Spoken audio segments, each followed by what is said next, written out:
just question, ask him whatever you want to ask him. And let's give your final exam to the elder board and see how well they do. Yeah. So just because the time it may take between. It took me about 3 hours. You're gonna let us use our notes, right? To read and do the other test. Do the test. Like one class versus 8 of us. Matt also cheated. I didn't cheat. Are we live yet? After I did it. Okay, we're live. Let's get started then.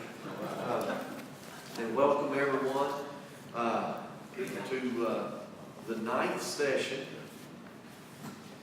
We're going to talk tonight about preparing for a new millennium. I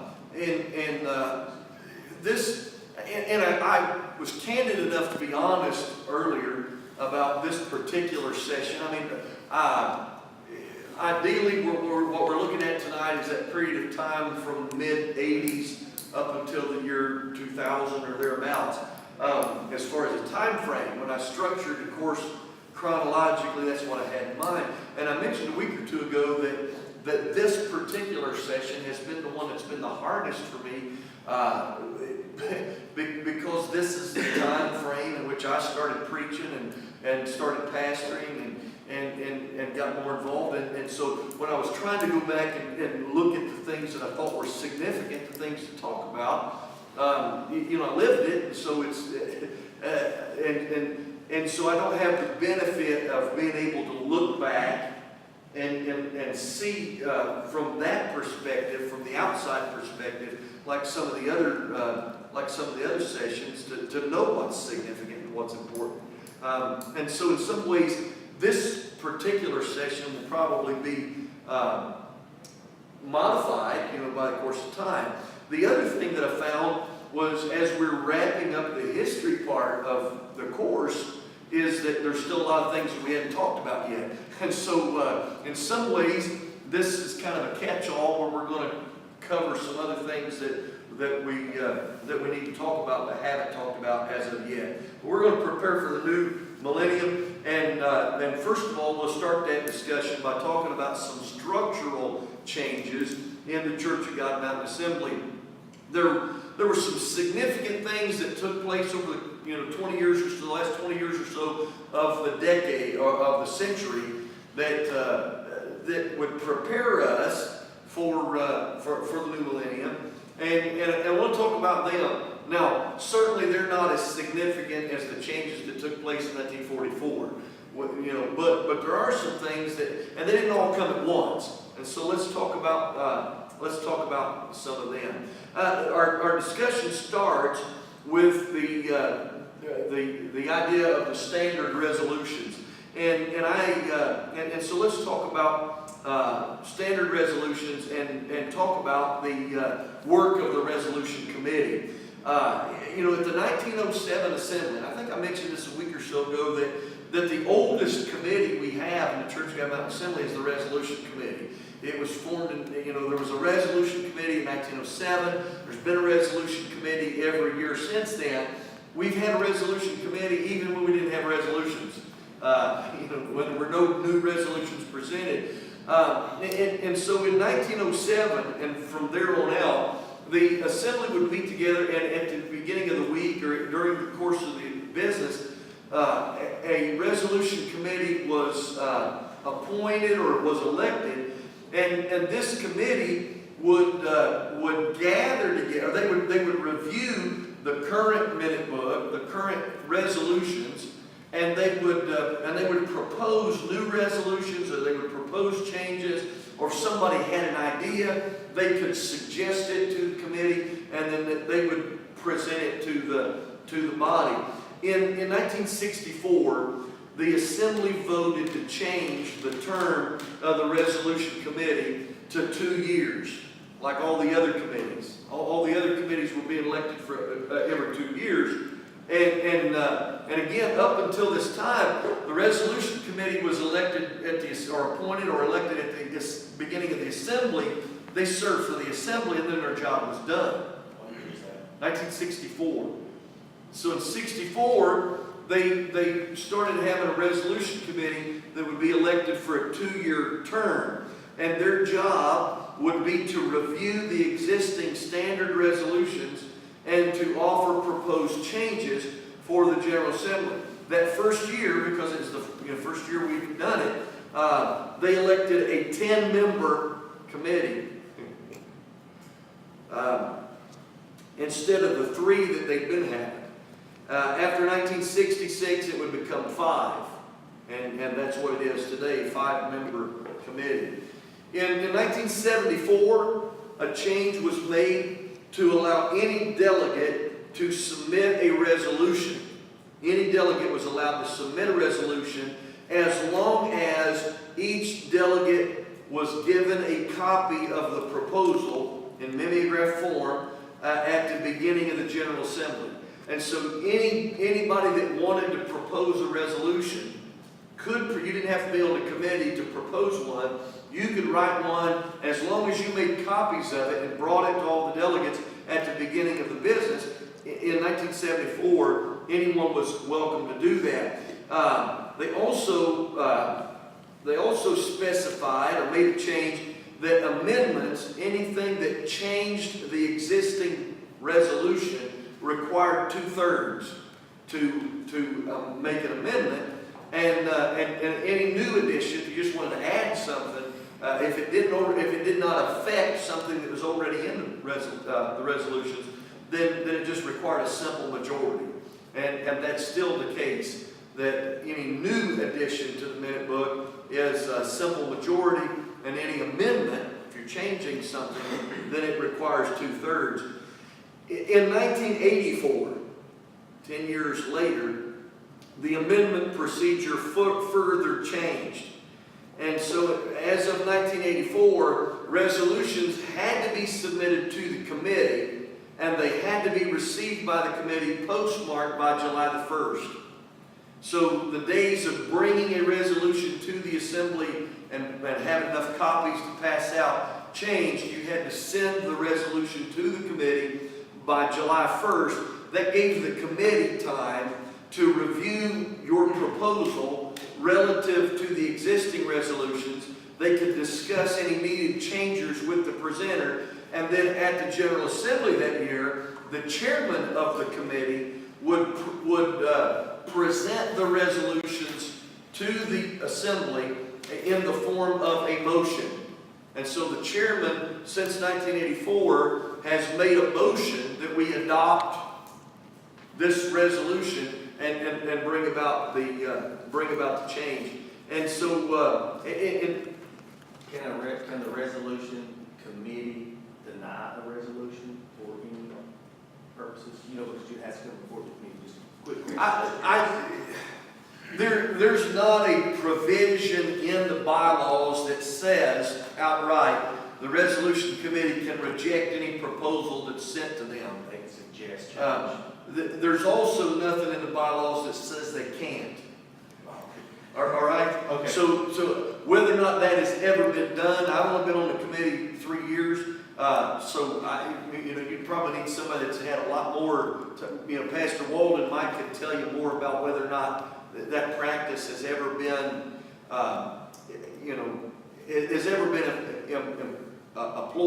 employed. I think the biggest thing is if there's a reason not to consider a resolution, that would probably be discussed with the changes or what have you that need to be made. And if someone was just adamant, no, I want this brought before the whole organization, even if it stands no chance of getting, really, the job of the resolution committee in discussing with the presenter is that all of the amending should be done, as much as the amending should be done as possible before it ever reaches the hands of the delegates. You really want presented resolutions that have a chance to pass, and so they ought to be worded in a way in which they have the best chance to pass. That's the purpose behind the committee receiving them early, a month early, and being it so that they can meet and discuss changes. Just like in our Congress, in the House or in the Senate, everything's done in committee. and so that, for the most part, most of what is brought to the floor is brought to the floor in a way that, you know, you can vote it up or down. They've already made some changes. You know, I mentioned before that the standard resolutions were, that the standard resolutions became a part of the minute book in 1915. They went back and they pulled the best resolutions that had been adopted in 1907, 11, 12, 13, and 14. And what they did was they pulled the ones that would be best for the churches, things that ought to be retained. And so that in 1915, they chose, these are going to be standard resolutions. And so in 1917, at a minister's meeting on November the 30th, 1917, the Church God Mountain Assembly officially adopted the church covenant and a list of articles of faith. Those both appeared in the minute book the following year.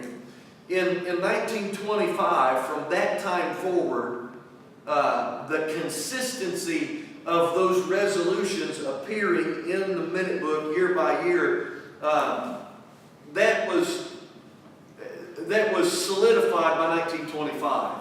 So that every minute book since 1925, there's a list of standard resolutions that became our governing policy. Now, let me say this. If you submitted a new resolution that was added to the standard resolutions, you know, it really didn't matter what the subject was about. It almost always got tacked onto the end of whatever, you know, of what we already had. So that by the mid-1980s and 90s, the resolutions from beginning to end covered a wide variety of topics. Now, I think in the 1950s, when Clayton Lawson was general overseer, he and Brother Hatfield, the executive board, sat down and they started adding headings to the minute book, so that, you know, the first resolutions that maybe dealt with a general overseer, there was a heading that said general overseer. There might be 3 or 4 resolutions that dealt with that office, and then another heading so that you could find things a little easier. But by the end of the book, there was a miscellaneous section, and you might have, you know, there were actually some things that were more intended more to be teachings than they were any, and they were kind of tacked on to the end. And so it was a real challenge to be able to find something you were looking for, because, you know, it might be the number on it might not have anything to do, you know, number 74 may have nothing whatsoever to do with number 73, but something that was related to it might have been 52. And so by 1999,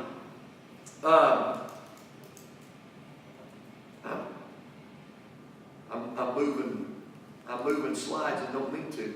But by 1999, this an issue for the assembly to look at, and so the resolution committee that year undertook the job of restructuring the standard resolutions into a constitutional declaration and bylaws. And what they intended was to take everything that was in the minute book and not amend anything, but relocate so that the gist was all still there, but it was reorganized and restructured in such a way that you could find it more readily. The Resolution Committee from 1998 to 2000, by the way, Michael Cornelius was the chairman. Rick Massengill, Tim Walden, Alan Laws, and Euless Cox were that resolution committee that undertook that job. They met in Fairborn, Ohio in 1999 in the fall to discuss the work at hand, and then presented their work to the elder board in January for them to look at and to kind of give their seal of approval. And then it was presented to the General Assembly that year as a resolution to restructure the minute book as a constitutional declaration and bylaws. And so again, the task was taking everything that was in the resolutions and then sorting it out and lumping it together into places that make sense. The working model for the outline was the U.S. Constitution. We start the U.S. Article 1 of the Constitution is the legislative branch. Article 2 is the executive branch, and Article 3 is the judicial branch.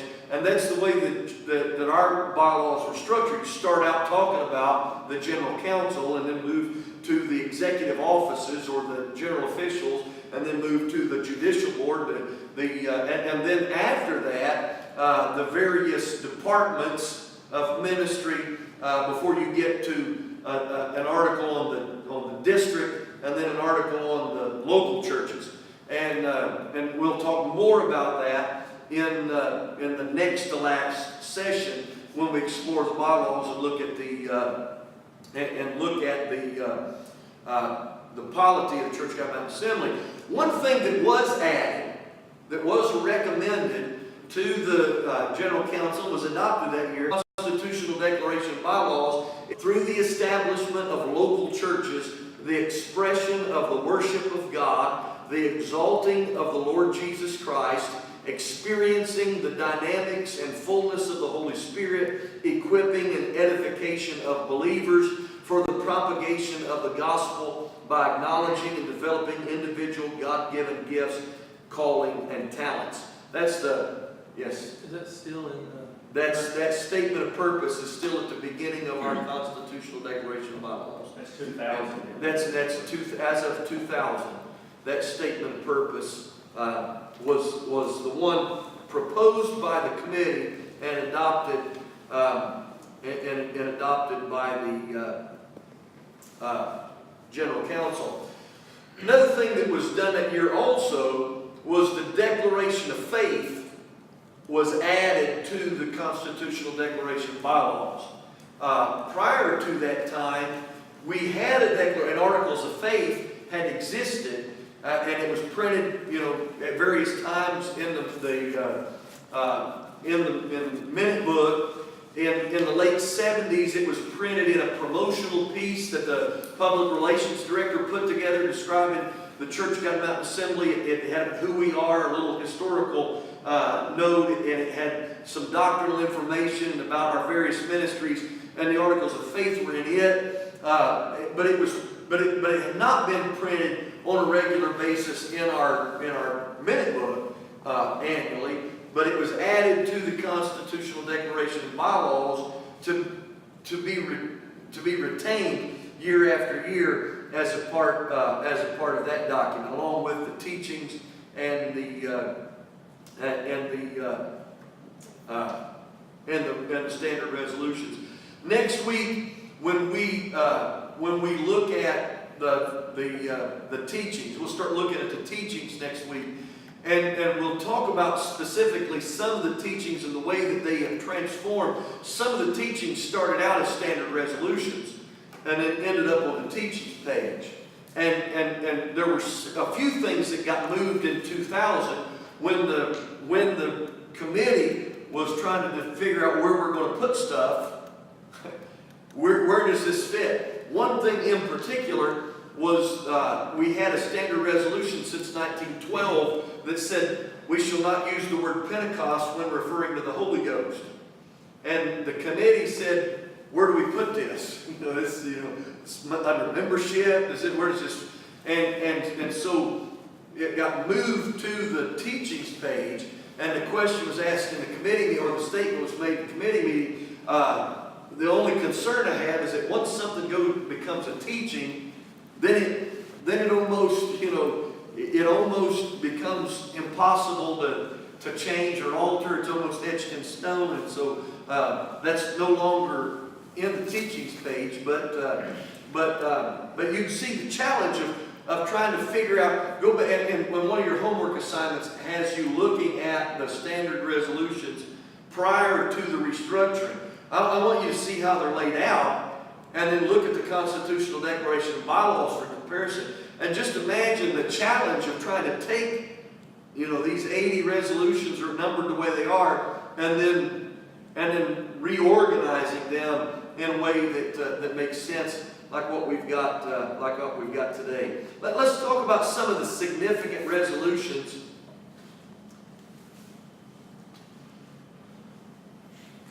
We'll back up just a second, make sure that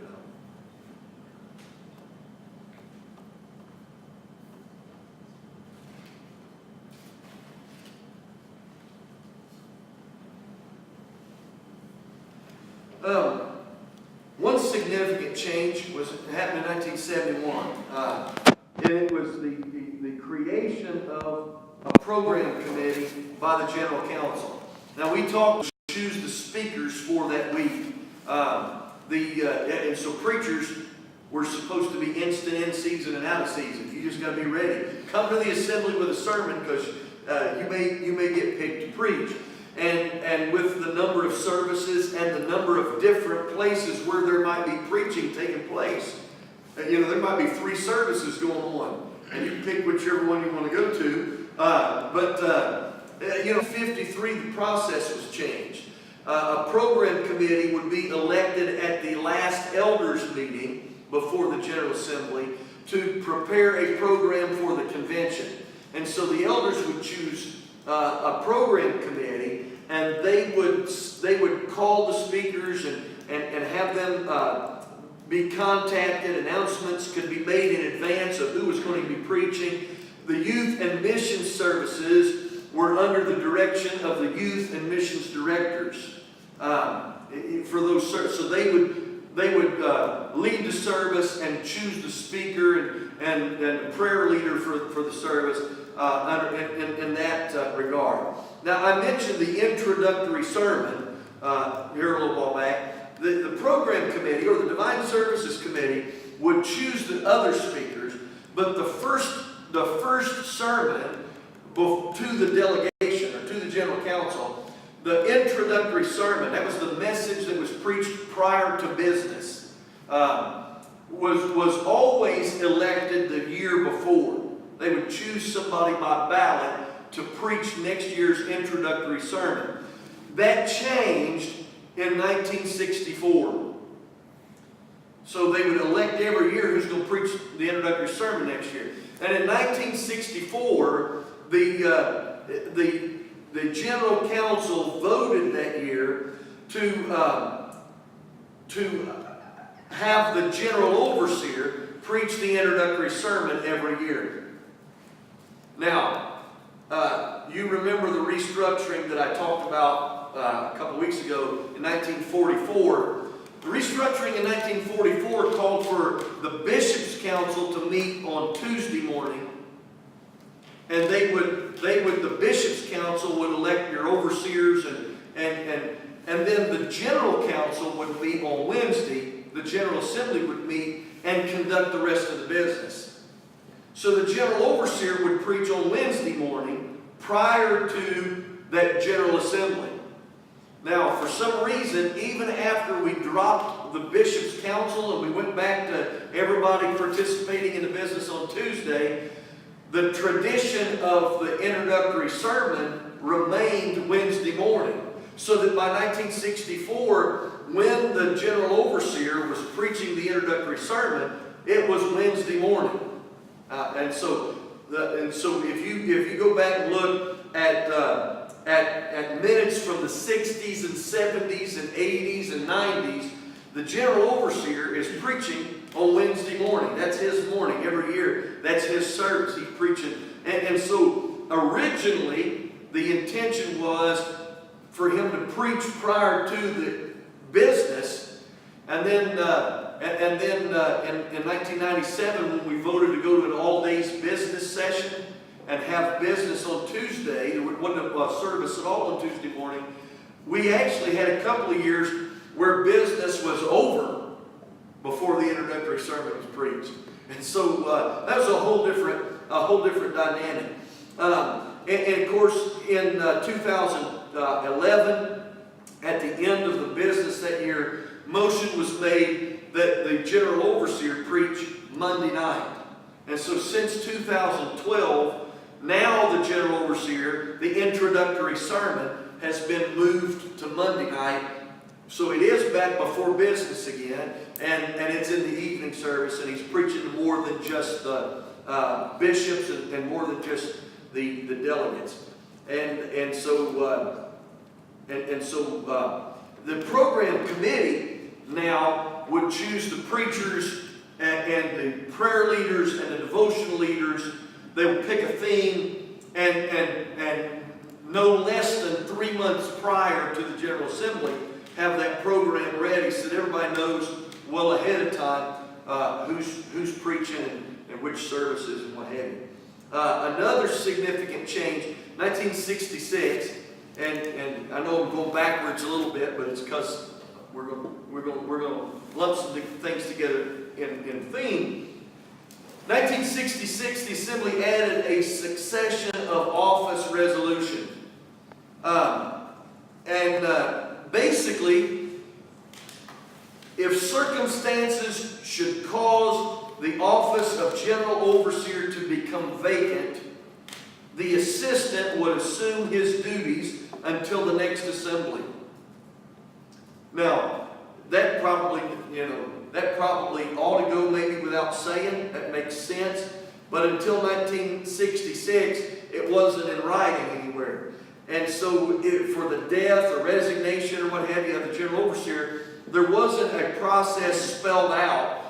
You remember I talked about, and I know that the role of the moderator, his job was different than the role of the general overseer. But we were transitioning toward that mindset where the moderator, his influence existed beyond just his ability to chair a business meeting, and he began to have a little more influence in local churches and what have you in the 20s. But in the 1920s, when basically the entire executive board went into the Church of God, we found ourselves in a position where somebody's got to step up and call the business together and get the ball rolling. And so in 1966, the Assembly saw, well, let's clear this up. Let's create this resolution.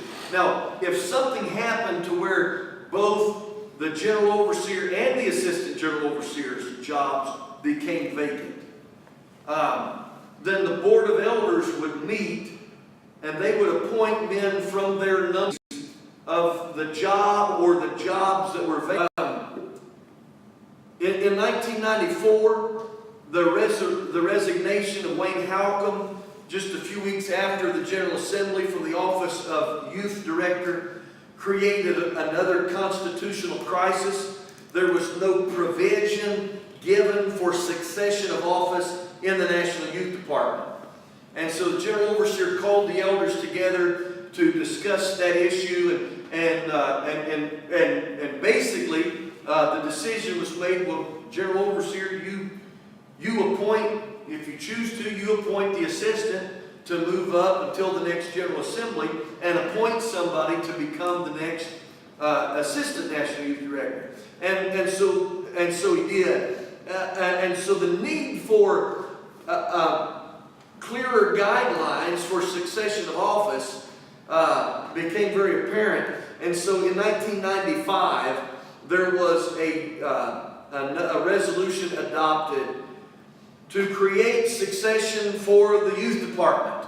And so under our current bylaws now, since 1995, if the National Youth Director's job office becomes vacant, then the assistant becomes the National Youth Director. Now, if he's unable to fulfill his duties, he's not able or isn't interested in assuming that job, or if both jobs are vacant, then the General Overseer has the power to appoint someone subject to the approval of the camp board until the next General Assembly. And so the General Overseer would appoint subject to the approval of the camp board. Now, the same resolution also provided for the succession of office of the General Secretary and Treasurer. And surprisingly, it took this long to do something about that. And I'll say more about those circumstances in the next session. But in 1981, J.E. Hatfield died while he was serving as General Secretary and Treasurer. He died the week of the assembly. And so there was no provision given for the Assistant General Secretary and Treasurer wasn't willing to assume the duties of General Secretary and Treasurer. And so it left the assembly in a peculiar place. So again, this resolution in 1995 provided that if the General Secretary and Treasurer's job is vacant for death, resignation, whatever else, then the General Overseer can appoint a General Secretary and Treasurer subject to the approval of the Finance Committee to complete the rest of that year until the next General Assembly when an election can be conducted. And so the same thing is true with both of the assistants, and the idea is still with the General Overseer or the Assistant General Overseer, if one becomes vacant, then somebody from the Board of Elders is appointed until the next General Assembly to cover that. So that's the succession of office. Here's another important Pastor, is that policy still in place about the camp board? that's still, yes, that is still the criteria. And the Finance Committee, depending on the job. 1969 saw the passage of a tenure of office resolution.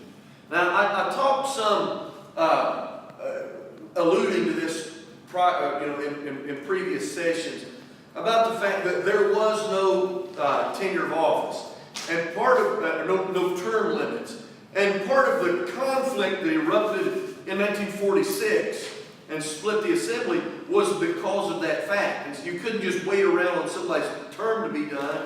And if you wanted to serve in a capacity, you couldn't just wait around on your term because if somebody wanted to stay in office and just keep running, then they could. In 1969, the Assembly passed a tenure of office limitation that limited the general officials. It limited the executive board and the National Youth Ministries officers to 2 consecutive terms. And so a man could serve a total of 4 years in that capacity. He could also serve in another office on the executive board, for example. He could also serve a tenure there, but under no circumstances could any man serve more than 8 consecutive years on the executive board, or more than 8 consecutive years as a national youth official. So that, for example, if you'd serve you could be elected twice to Assistant National Youth Director, and then twice right after that as National Youth Director, serve 8 years in the youth department, and then you had to go out of the youth department. In the same way, on the executive board, you could serve 4 years as the Assistant General Overseer and 4 years as the General Overseer, and then your term was done, and you had to leave the executive board. And so this was the policy that was in place. Now, this went into effect in 1970 with the elections of 1970. And at the time it was stated, the policy started, the tenure started in 1970. So every man who was elected to office in 1970 would be allowed to be elected 2 terms, no matter how many years he'd been in office.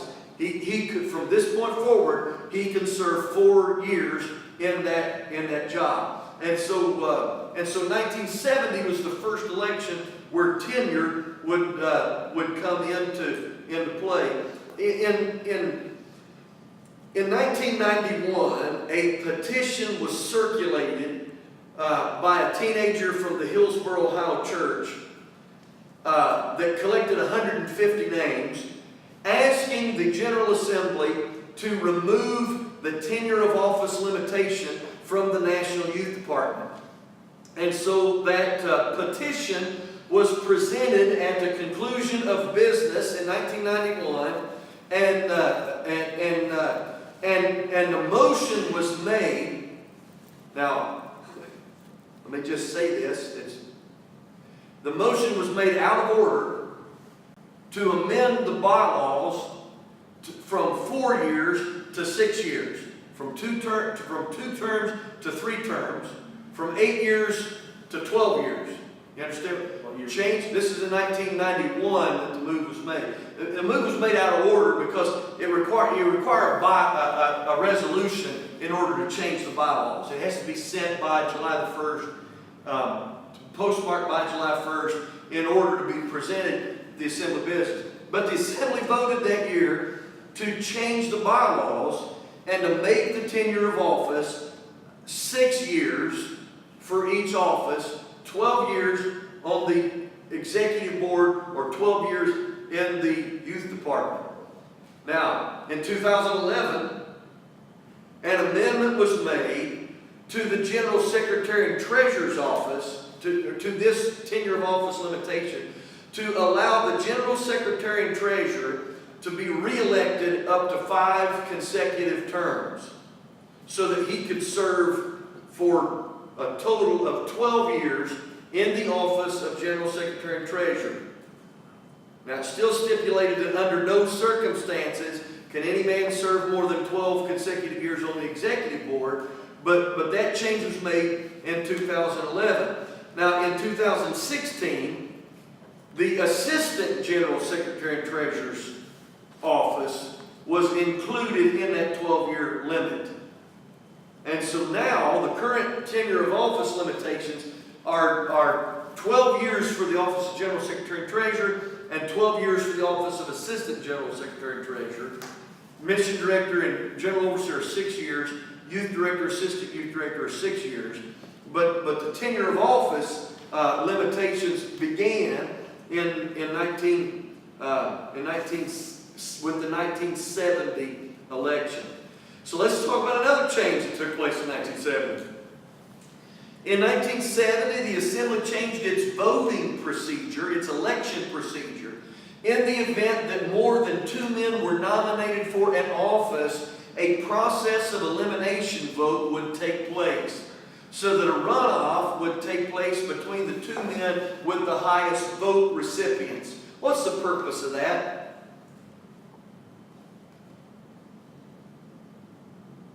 That is to ensure that anybody who is elected to the office gets a majority of the votes that are cast.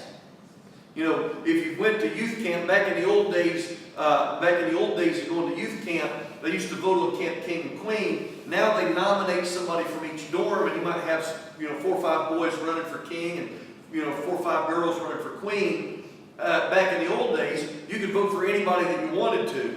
And so, you talk about 150 kids voting for anybody they want to. Sometimes the Camp King had 12 votes. That doesn't sound very popular, right? Can you imagine the same kind of process whereby if you had 5 or 6 people running for General Overseer, for example, maybe you had 150 delegates and you had 5 guys running. It's possible to be elected with 35 votes out of 150 cast. That's not much of a mandate, right? And is that really what you could say, well, that guy had 35 votes, or you could say that guy had 115 votes against him. And so the Assembly said, what we need is a process of elimination to where they took the 2 highest vote getters and they would have a runoff between the 2 of them. Now, in 1998, there was confusion surrounding this process of elimination. Somebody interpreted the bylaws in such a way that instead of taking the 2 top vote getters, you dropped the low guy. So that if you had, for example, 6 men running, you dropped whoever had the lowest number of votes and then had another ballot, and dropped the fifth lowest vote and then had another ballot, and dropped the fourth and then had another ballot, and so on. So that if you had 6 men running, you had to have 5 runoffs. So devastating. So in 1999, another amendment was offered to the election procedure so that if a candidate gets a majority on the first ballot, if he gets a majority on the first ballot, there's no reason to have a second ballot. If no candidate gets a majority on the first ballot, then the second ballot will be between the two with the highest number of votes. The same resolution also specified that committees and boards would be elected by a plurality vote. Votes. So for example, if we're electing a finance committee of 3 men and there's 5 or 6 guys nominated and running, with the 3 men that get the highest number of votes become the committee. So that the requirement for a majority does not exist on the board. The only way to have a majority is really to run them one at a time. You just have to run one member at a time. And for how time consuming that is, we decided that we wouldn't do that. And so the committees and the boards are elected by plurality with the appropriate number of attached ballots. That was part of the resolution. So that if you elected a 5-member trustee board, you have 5 ballots that are attached, that nobody votes for, nobody can vote for the same guy 5 times as you could if they were detached. And there was also a provision added that in cases where the same number of men that constitute a committee is the same number of men who are nominated, then the provision is given that the rules can be suspended by the delegation and vote by acclamation. So it's not if you need to vote on 5 members of the resolution committee and only 5 have been nominated, then the rules provide that they can be suspended. You don't have to take a secret ballot and write the names out. You can suspend the rules and elect by acclamation. And so all of that was added to the minute book in 1999 in order to protect ourselves from the election of 2000 and the mess that we had in 98. 1986 saw the first qualifications for office for the executive board. All nominees of the executive board must have ministered successfully for a minimum of 6 years. Both the nominee and the church he is pastoring, if he is pastoring, must be supporters of the assembly program. So those were the qualifications that were added to the executive board members. In the early 90s, 92, 93, 94, there was some discussion about adding additional qualifications to the offices. Additional qualifications to the executive board, qualifications for the National Youth Department, qualifications for the committee members, and there was a resolution that was submitted in 1994. The resolution was submitted to add qualifications to all of those jobs. One resolution was submitted to add qualifications to the National Ladies Department. That resolution passed without any discussion. The resolution that called for qualifications, more additional qualifications on all the other jobs, it got killed when it was laid on the table, and it hasn't resurrected itself since then. So the National Ladies President has qualifications, and some of the other jobs don't really have qualifications to speak of. And let's talk about some changes to the Elder Board. Some significant changes were made to the Elder Board. 1974, a resolution establishing qualifications for the Board of Elders was presented. Up until that time, there were no qualifications for the Board of Elders. If a man was worthy to be an elder, if he could get elected by the delegation, That's what qualified him. If you could get elected, you're an elder. In 1974, a resolution required that elders must have obtained the age of 40 years of age. If they're not at least 40, they're not elders, they're a board of youngers, right? They have to be at least 40. They must have been a member of the Church of God Mountain Assembly for 20 consecutive years, and they must have been ordained for 10 years. So 74, the 40, 20, 10 qualification for elder was added. The following year, 1975, tenure of office for the Board of Elders was established. Before 1975, if you got elected to the Board of Elders, you were on the Board of Elders until you died, until you resigned, or until the General Council kicked you off.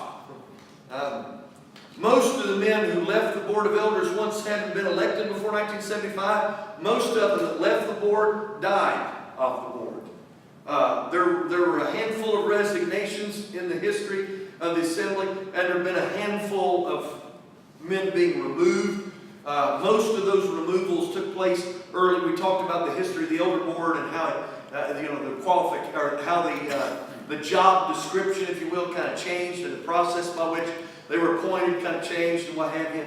But most of those were early on. And so what would happen is then, with the changes to the tenure of office, is the term was set for 8 years. An elder would be elected for a term of 8 years. And every election year, every 2 years, the assembly would elect 3 new elders each year. And so the rotation was set up in such a way that the 3 men who had been on the elder board the longest in 1975, they were the 3 that would go off the board in 76. And then the next 3 would go off in 78 and so on. And so every 3 years, we're electing 2 new elders for an 8-year term. And so that term continues. Now, in 1976, the 3 elders who had the longest tenure went off. They were Ira Moses, J. Hatfield, and Luther Gibson. Efford Enochs also resigned from the board that year. And so those 4 men were replaced with Willie Lee Parton, Clayton Lawson, J.E. Pruitt, and Fred Cornelius.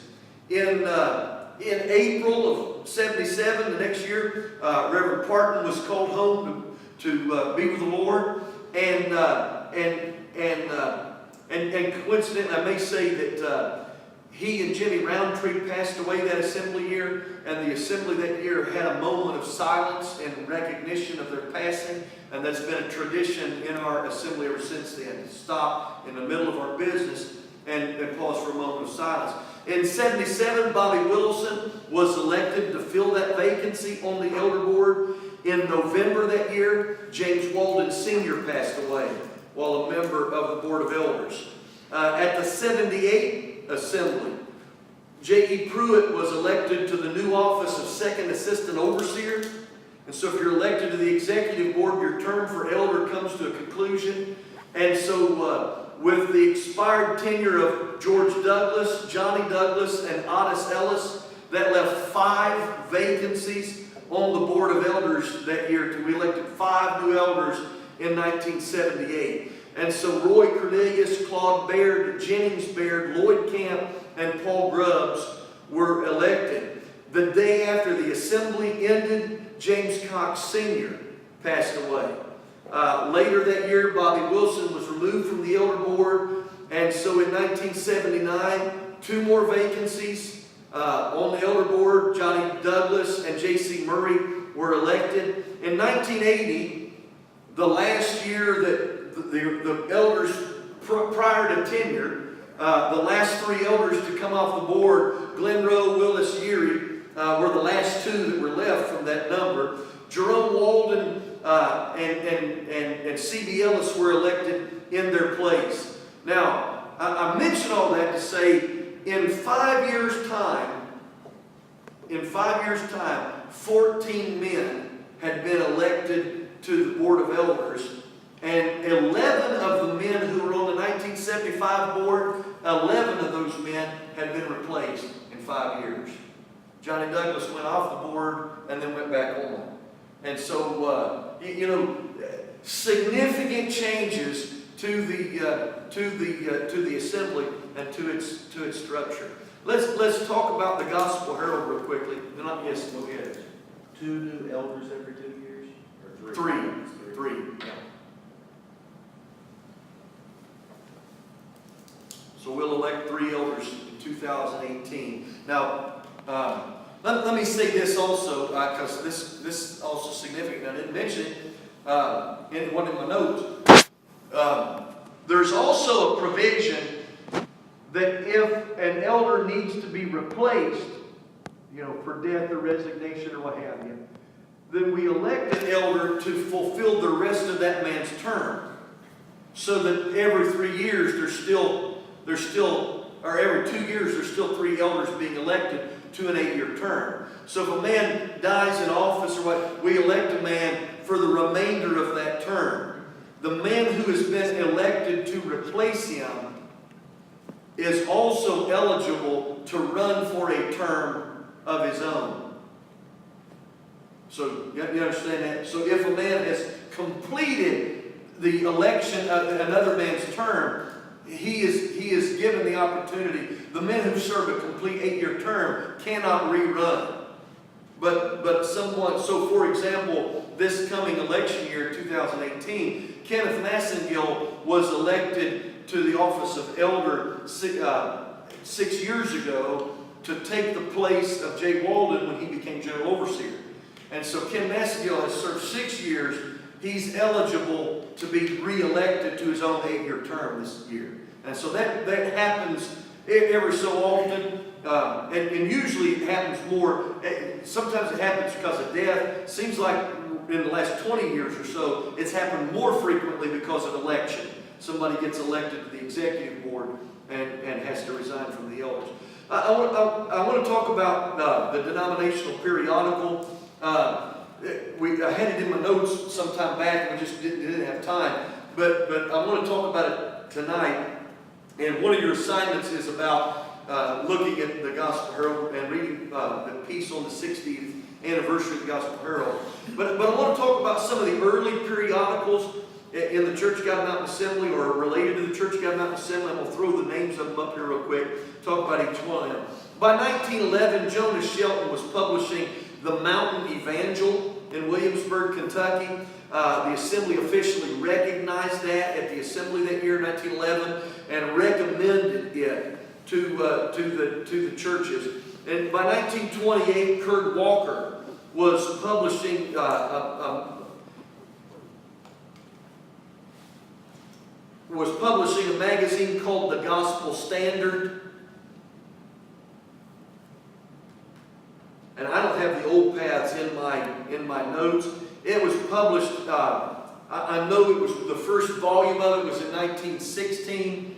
And I sent Gary a copy of one of those issues a couple of weeks ago. In the 1910s, another within the area of in the Williamsburg area, another magazine. The Gospel Standard was published in Georgia, where Kurt Walker was living at the time, and again, it was one of those issues where, or it's one of those that was not.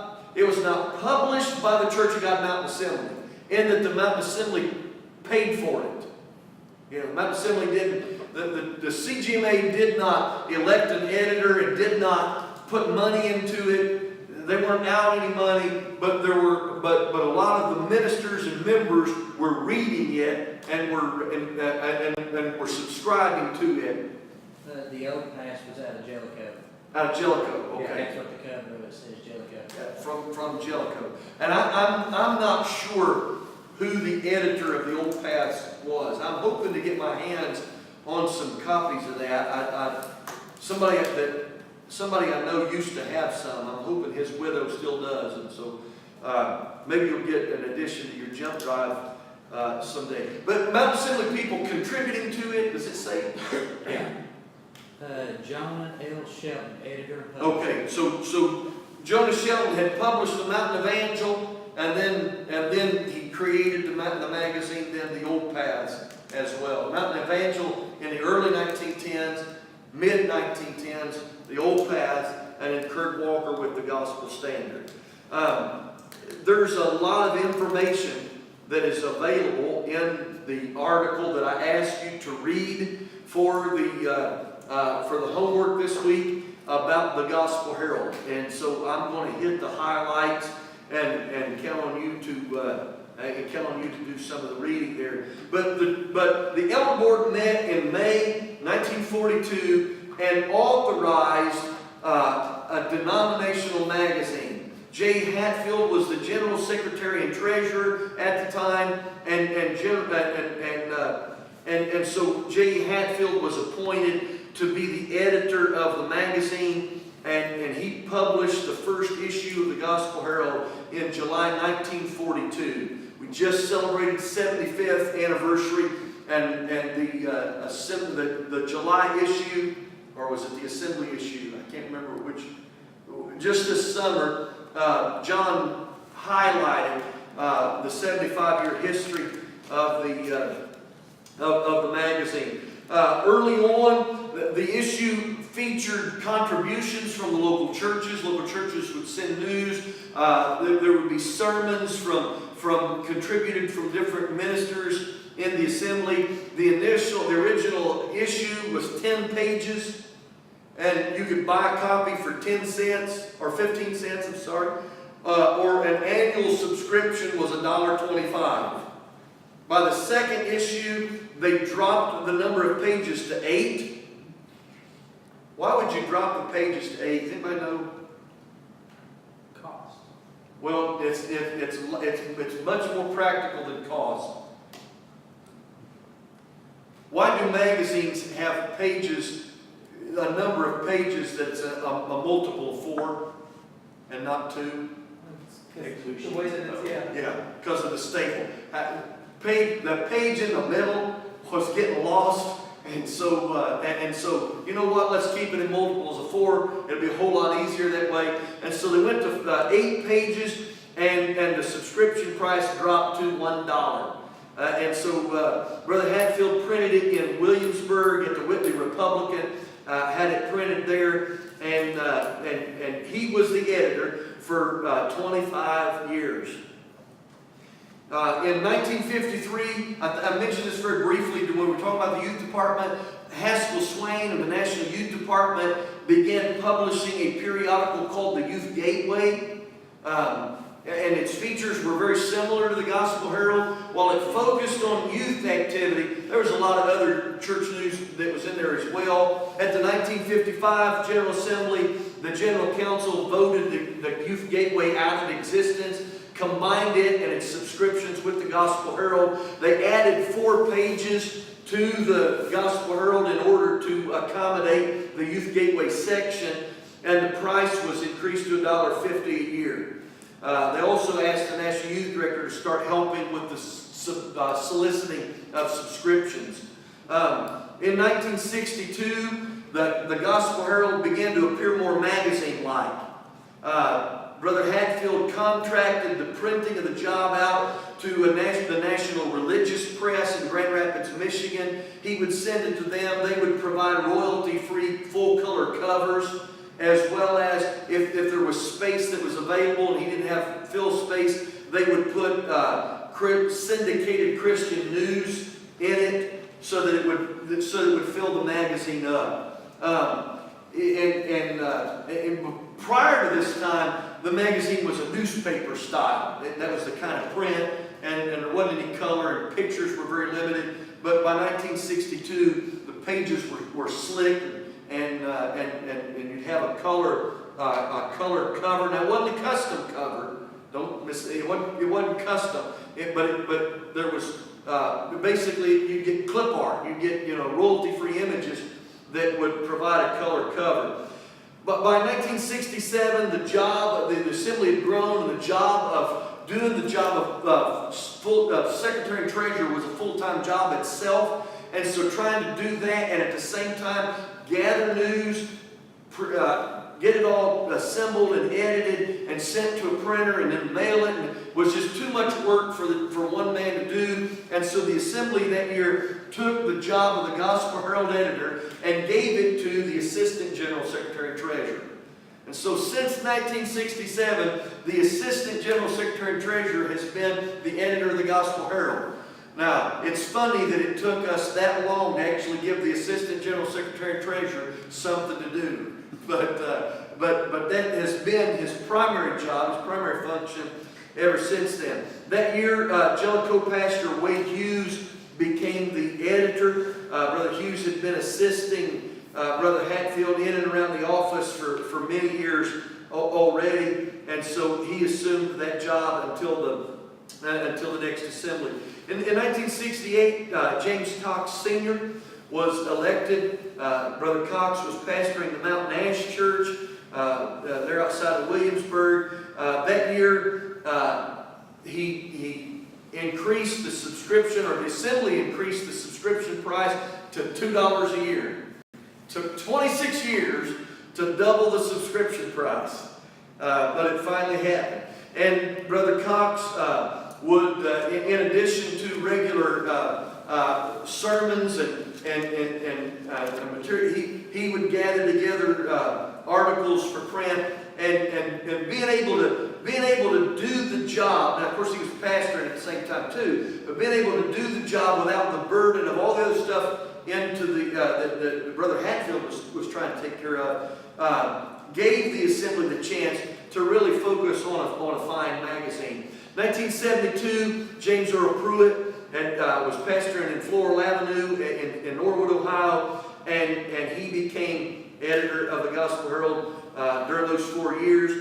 He had a regular column called In Appreciation of Their Many Years of Service, where he highlighted a previous leader in the Church of God Mountain Assembly. He also began featuring local churches and their histories. And in 1974, the subscription rate, pastoring in Richmond, Ohio, became the editor of the Gospel Herald. He would serve that way in that capacity for 2 years. He regularly featured World News and Views, a column, a syndicated column that included church-related news from around the world.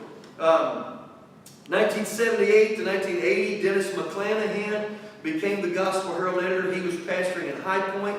At the age of 22, he became the youngest man ever to serve on the executive board. I'm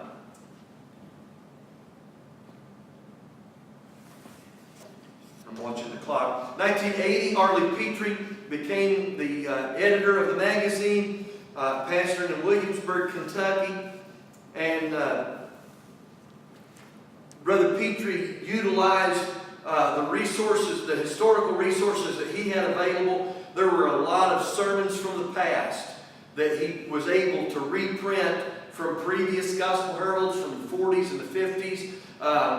The issue of the Old Paths that from 1917 was reprinted in one of his issues. A lot of historical content, as well as some of Brother Petrie's sermons and poetries and songs that he wrote. Arlie also brought the magazine to Action Printing in Jacksboro, Tennessee, and Jacksboro, Tennessee. Action Printing printed the Gospel Herald from 1980 up until 2004, all except for 2 years. And so our friends down there at Action, of course, they printed everything for the assembly, the minute books, and all the other things that we needed, and were really good to the assembly. 1984, James Earl Pruitt, now pastoring in Whitley City, Kentucky, became the editor again. During this time, Brother Pruitt's second term, the Gospel Herald went to a bi-monthly publication, and we increased the size of the magazine, but went bi-monthly. That only lasted a year.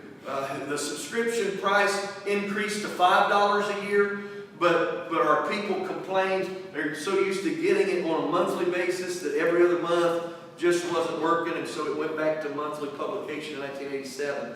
In 1988, Bob Vance, pastoring in Columbus, Indiana, was elected to the Gospel Herald. He increased the number of pages to 28.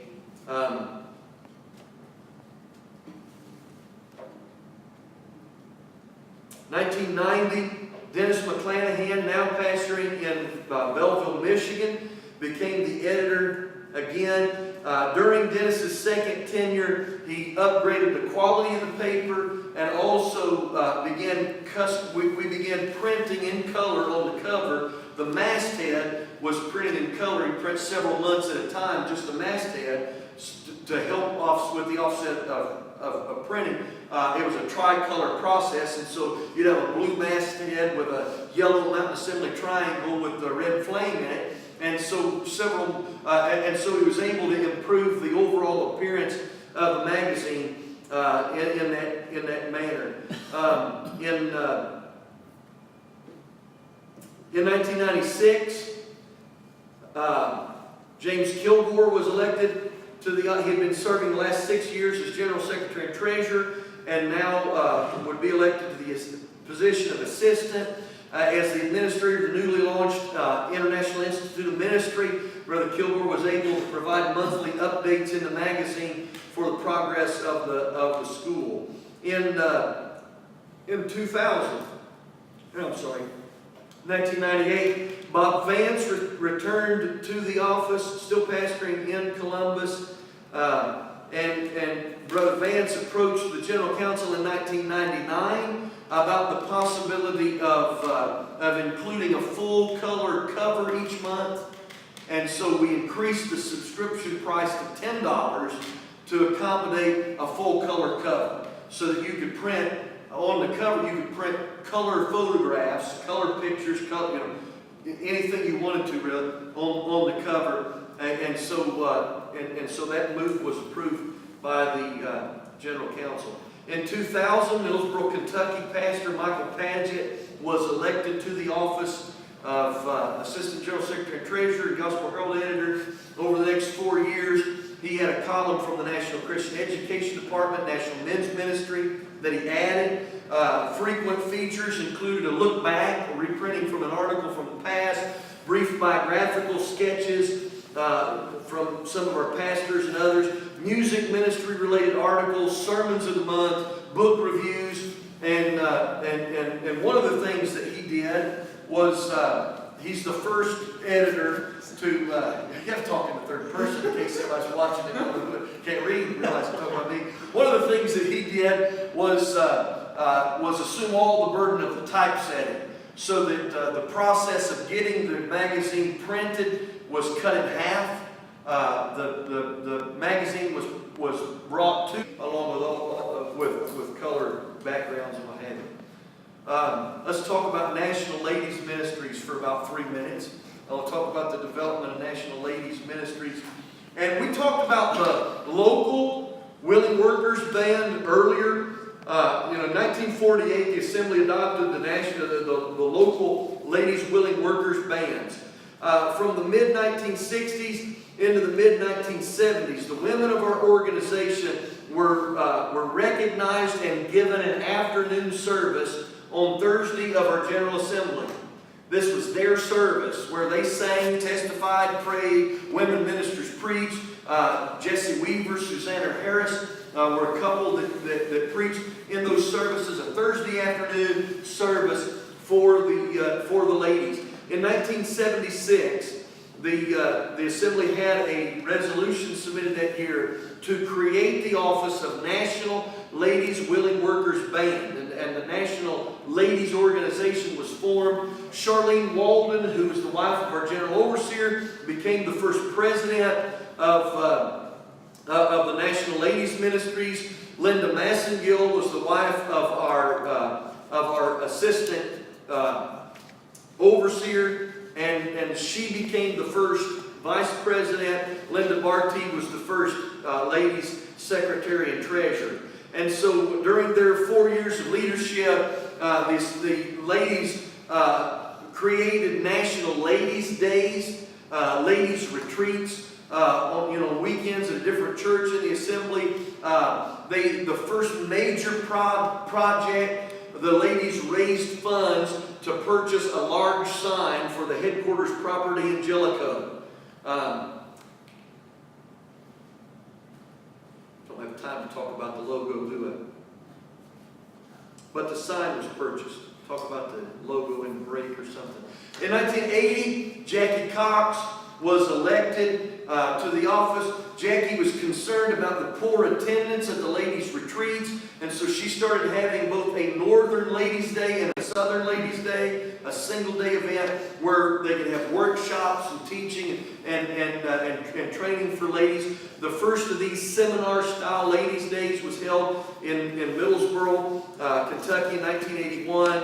Pastors' wives, ministers' wives did much of the teaching. The local church oftentimes would provide a meal, and they would charge a registration fee where they would give part of that proceeds back to the local church to help in their own fundraising exhibitions.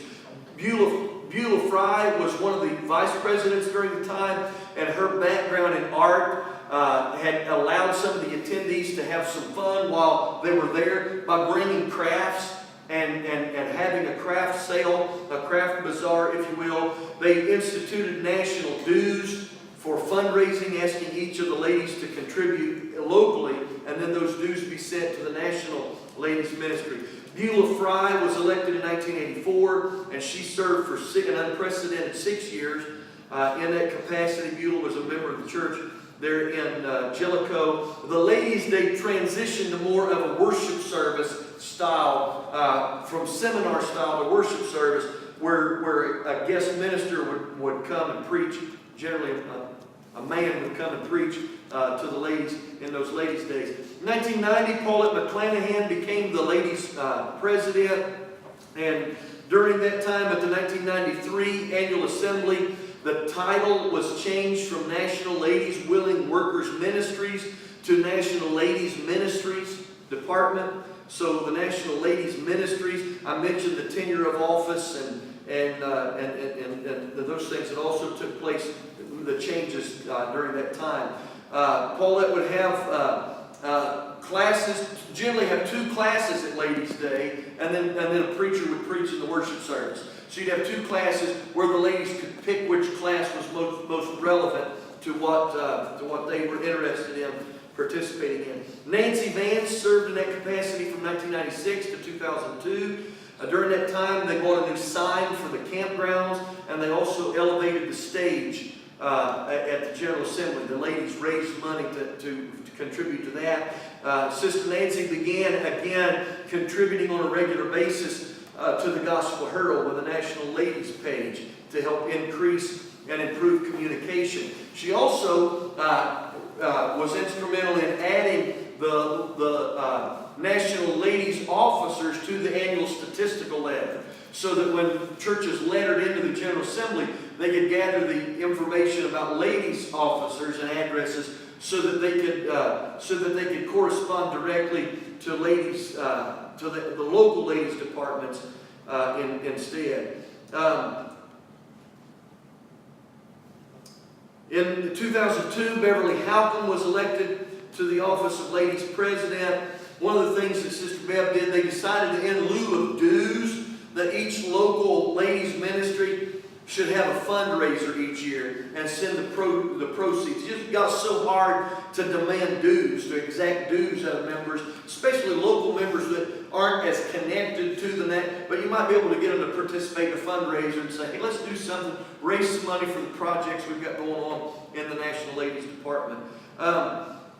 In 2006, Lois Centers was elected to the office of Ladies President. During that time, they remodeled the laundry room at the campgrounds, which was a major undertaking, and some other projects. Sister Misty Hill was elected in 2012, and Sister Misty, in addition to the Soul Mile campaign, they gathered 2,500 pairs of flip-flops to send to missions. Sister Misty has created the ladies department bought benches in memory or honor of important women. Churches could buy and pay for those at the youth camp. And so there are numerous benches around with some of the ladies' names upon them. And then also, every year at the assembly, the ladies present a double honor gift basket for the ministers at the General Assembly. And typically, they include a really nice Bible, as well as gift cards and some snacks and things like that. And so Sister Misty, in her 6 years of term that's coming to an end, has really done a whole lot to help the Assembly and advance the program of the ladies. Last thing we're going to look at, and we don't have to take too long with this because it's not that long a time, the National Men's Ministries Department, Men of Integrity. In 2001, Brother Lonnie Lack had a burden for men's ministry. I'll talk about that more in the next session. And to promote strong Christian male leadership, to come under the support of a pastor and to support the pastor's leadership. Henry Taylor had been serving for a long time as National Christian Education Director. And so in 2000, Brother Lonnie began to envision a National Men's Ministries Department. And so at the assembly, he approached Brother Taylor about heading up this program. Brother Taylor was well acquainted with developing a program from the ground up. He had done that for the National Sunday School Department. And so he began pioneering that work, having men's conferences, men's seminars in districts wherever he could, and also had the very first National Men's Retreat at the campgrounds in the fall of that year, 2001. And when I went back to look for the picture, I thought, man, that's a pretty good turnout for the first ever. And so there's about 30 men that gathered together for a weekend meeting at the campgrounds. Brother Taylor began writing articles for the Gospel Herald, addressing the needs of men and needs of pastors. Go back and read some of the articles. When your jump drive is complete, and I add the rest of those. Brother Taylor wrote some really good articles that are related to men's ministry and pastoral support, doing the work of the armor bearer. Now, again, I mentioned that this was something that was launched by Brother Lack's initiative. There was nothing in the minute book originally. It didn't start with a resolution. It started with a vision, and the Assembly, the General Fund, undergird that expense. In 2006, there was no election for men's ministry coordinator. Brother Lack had been having an election, after he appointed Brother Taylor, and then Brother Taylor had been reporting to the General Council and was re-elected by the General Council. In 2006, there was no election because there wasn't anything in the minute book requiring one. So in 2007, Brother Taylor submitted the resolution. It's under the Christian Education Department, under the auspices of the Christian Education Director, to create the office of Men's Ministry Director, and he served in that capacity for nearly 10 years. In 2010, Heath Hunter, who is working with Pastor Rick Massengill in Monroe, Michigan, was elected to one term between being a full-time salesman and an associate pastor. Brother Heath didn't have a whole lot of time to dedicate to the national job. In 2012, Farron Cole, pastor in Rittman, Ohio, was elected to 2 terms in 2012 and 14. In addition to men's articles in the Gospel Herald, Brother Farron also began hosting men's webinars where the men could participate. Didn't necessarily have to come to a particular conference, but everybody could benefit from the teaching and the instruction of the men's ministry program. In 2016, Pastor Jamie Couch in Ferguson, Kentucky, was elected to the office of National Men of Integrity Director. Brother Couch, in addition to our first ever golf scramble this year at the General Assembly, and the addition of Man Camp. The first one, the Southern Man Camp, was just held a couple of months ago. The Northern Man Camp is going to be in the spring, bringing men together for fellowship and instruction. is the purpose. If Brother Couch was here tonight, I was going to ask him to share a little bit and tell us what we can expect to see over the next. Give us your 5-year plan, but just take my word for it. It's good. Anybody got any questions on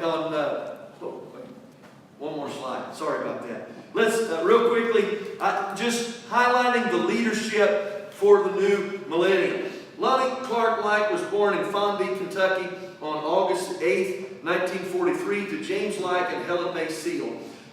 Saved in 1959 at Fondie, pastored his home church from 1966 to 1972, and again from 1992 to 1994. He was ordained in 1967 by Ira Moses, George Douglas, and Willie Lee Parton. From 1972 to 74, he pastored Middlesboro, Kentucky. Brother Light served on the Finance Committee several years. He also served one term on the Board of 12 Elders. In 1994, he was elected to the office of Assistant General Overseer Mission Director, served in that capacity for 6 years, and again another 4 years from 2010 to 2014. He served 4 years as General Overseer from 2000 to 2004. Freddie Ray Cornelius was born in Cincinnati, Ohio on October the 15th, 1934, to Reverend Roy Cornelius and Mary Yeary. He was saved in Detroit in a revival held by Reverend Robert Manus. Is a revival where Earl Pruitt, Carl Pruitt, Jerry Grubb, several other pastors, a lot of people were saved in that revival. He was ordained in 1961 by Paul Grubbs, Roy Cornelius, and Otis Ellis. He pastored the Monroe, Michigan church from 1960 to 2010. 50 years as pastor in Monroe. During that time, he served on the elder board for 33 years, and he served one term as general overseer from 2004 to 2006. Walter Donnie Hill was born December the 10th, 1948 in Loudon, Tennessee, to James Carl Hill and Ruby M. Parton. He was saved in Kokomo, Indiana on December the 22nd, 1963, ordained in June of 68 by C.B. Ellis and Gene Douglas. He served as Assistant Youth Director from 1968 to 74, National Youth Director from 74 to 78. He pastored the Kingston Church his last 2 years as the Assistant National Youth Director, and in 1977, as his term as National Youth Director was coming to an end, he pioneered a church in Harriman, Tennessee, and pastored that church until 2006. He currently serves and has served a total of 18 years on the elder board, in addition to 6 years as the general overseer. And lastly, Jay Walden was born January the 1st, 1963 in Kokomo, Indiana, to the Reverend Jasper Walden and Mary Petrie. He began preaching at the age of 10 in La Follette, Tennessee, pastored La Follette Church from 1984 to 1994. He was ordained in 1992 by Jasper Walden. He served as Assistant Youth Director from 1994 to 1998 and National Youth Director from 1998 to 2004. He served as the Assistant Overseer from 2004 to 2010 and was elected General Overseer in 2012 and finishes his tenure in August of this coming year. He served, in the meantime, he served 2 years as a member of the Board of Elders. This is our leadership for the new millennium, where we're at today, up to date, and we're going to take a 10-minute break and then come back to the next session. But does anybody have any questions? You might have. I think you've got to talk about it all. All right, let's take about 10 minutes and then we'll come back and we'll talk about new challenges. Andrew, did you fix whatever was?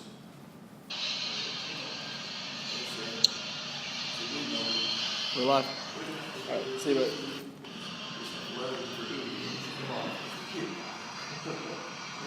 We're live? All right. This last session about our history is going to focus on some new challenges. I'm going to talk specifically about 3 events that I feel like that anybody who is desiring to understand where the Church of God Mountain Assembly is right now, they have to understand these 3 events from the same time frame, roughly 2000 to 2004. If you don't understand these 3 things, you will not understand where the Church of God Mountain Assembly is at right now. So for ministers coming into our organization, they hear discussion that is related to to these three things, and having some background helps quite a bit. If you've got a young minister, for example, that's coming to the assembly in the last few years for the first time, hearing discussion about any one of these three topics, you don't have a clue what's going on. And it's so critical to understanding where the Church of God Mountain Assembly is today. And so I want to talk about those three things tonight. And the first one is the Church of God Mountain Assembly's benevolent program. And I want to talk about the retirement benefit for our ministers. And so we'll begin by looking at the need for a retirement or benefit program. In 1935, the U.S. government, the Congress passed the Social Security Act. And it was modeled after a European system. The idea was that people who have worked and labored and contributed, they ought to be able to reach a point in time in their life where they have enough financial security that they can depend on not having to work until the day they die in order to be able to make it. So the government created a Social Security benefit by taxing employment, by taxing wages, so that when a person reached the age of 65, that they might be able to have a supplement to their income and not have to work as hard as they did when they were 40 or 45 or what, and then also to provide other benefits. But 20 years later, the Church of God Mountain Assembly recognized we've got pastors who are pastoring, giving their life, but sometimes they're pastoring without any kind of pay whatsoever from the church. Other times they're giving their heart and life to the ministry. The church might be doing what they can to financially help them. We need to do what we can to take care of our aged ministers. And so in 1954, a committee of J.H. Bryant, R.N. Ballinger, and Ira Moses was established to develop an aged minister's pension fund. And so they reported in 1955, they still hadn't completed, didn't have a working model ready. And so they would work on it and report again at an elders meeting. In 1956, placed under the jurisdiction of the Board of Elders was this plan that was developed by the committee with the understanding that the contributors are subject to the guidelines established by the General Council, and that payments may be changed due to the availability of funds. And so we've got an idea, we're going to try to make this work, but at the same time, if you participate, you also need to know that it all depends on whether or not we're going to be able to, the assembly doesn't have the option that the government has, that if there's no money, go ahead and pay it anyway. It just doesn't work like that. And so the Board of Elders would approve every applicant for the pension. It was open to ministers who have been actively engaged in the Church of God Mountain Assembly for the past 15 years and have attained the age of 60, so long as he subscribed at the time of the adoption of the plan. And so for ministers that wanted to get involved and what have you, they need to get on board right away. Active ministry it was the understanding notion. And so the idea was that if the principal occupation has been preaching the gospel, pastoring a church, or regularly engaged in evangelistic work. And so the idea wasn't so much for the bivocational pastor or the pastor that was working a secular job and who also happened to be pastoring, but for ministers whose principal income derived from the ministry, they would have this plan available to them. And here's where it started. The minister would receive $1 a month for each consecutive year of service. Okay? So $1 times the number of years of service that he had that he had contributed, plus a rightful amount determined by the Board of Elders.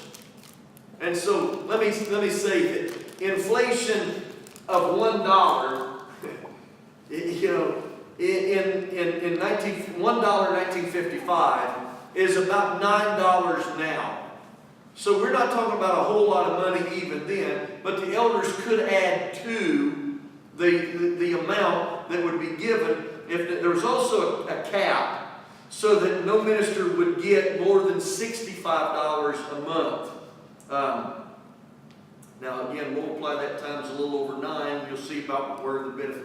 Again, this is a supplement to income, much the way that Social Security is. But at the same time, it was something and not nothing. So if a minister was inactive, he forfeits the claim.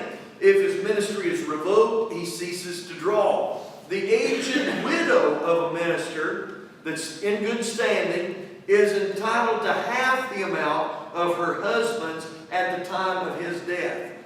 And so for the aged widow, she could also draw at least a portion of what her husband, provided she's lived with him for at least the last 15 years of the ministry. Now the question is, how's a program like this funded? Well, any minister who makes more than $50 a month from ministry was asked to send 50 cents a month to the fund. And so it would put a little bit of money in the fund in the same way that your wage would be withheld from Social Security. That's pretty much what I was going to say. So it's like basically a deduction from your paycheck. Except that it was totally voluntary. The minister wanted to participate. He, looking ahead and whatever, he could immediately start putting that money into that. If he made more than $50 a month, he was taxed. But again, it was a voluntary contribution, a voluntary participation in the program. Plus, one offering each year was asked from the local church to give toward the aged minister's pension fund. So they asked each church every year, take up one offering a year to give toward the aged minister's pension fund. They recommended Easter Sunday for the time. They also took 1% of all the funds coming to headquarters, besides missions. Missions was exempted, but all the other funds coming into headquarters, they would take 1% of that and put it into the fund. And so the idea was to hope that we can help those ministers who've been full-time in ministry, who don't have a pension, a retirement plan from the coal mine, or don't have a pension from GM or Ford or what have you, men who have given full-time service to ministry, who don't have any other kind of retirement, other than Social Security, that they might be able to at least have a supplement from the headquarters. Every applicant was to be investigated by the executive board, who would refer to the board of 12 elders, and the 12 elders would determine the allotment, how much money. So that the executive board would determine whether or not they were eligible, and then the elder board would decide how much that they might receive. Disabled ministers may receive assistance also. Again, it's may, provided they have 15 years of service. The board had the power to invest monies that were given to the aged minister's pension. The board could invest it in such a way, in any way that they deemed necessary to return an investment, as long as there's no chance of loss. They wasn't taking it to the racetrack back on the ponies or nothing like that. But they had the power to invest the money to bring a return, but not the power to redirect. So they couldn't take the money and put it into something else. And so that was how the first plan was set up. In 1966, Paul Yeary from the Goshen Church presented a new minister's retirement plan.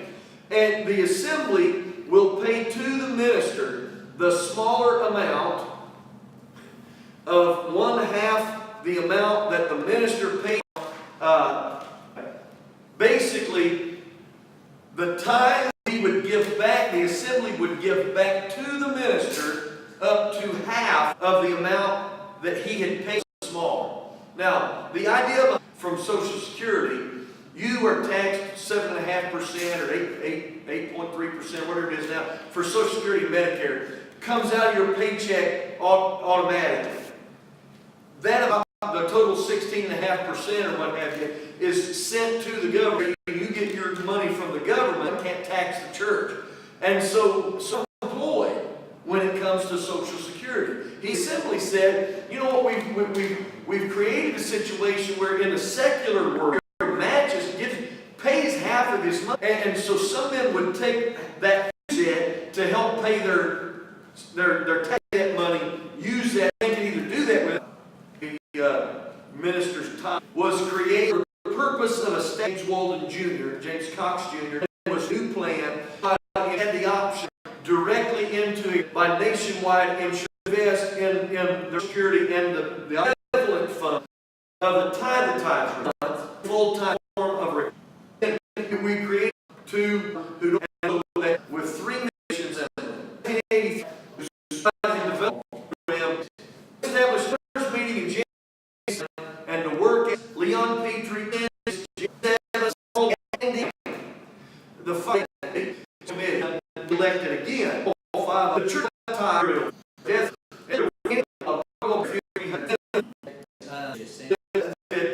where in such as I hear, you know, the is to help in the land fund, you know, Roy for every fund, we're general overseers. That is, they're not full-time ministry anymore. Or they're also used in such a way that, you know, any given year, you know, how many preachers do we have dying that are entitled to benefit? That is, there's always going to be money in this burial fund that's sitting there. Of course, it's invested, certificates of deposit, what have you. There's always money that is sitting there.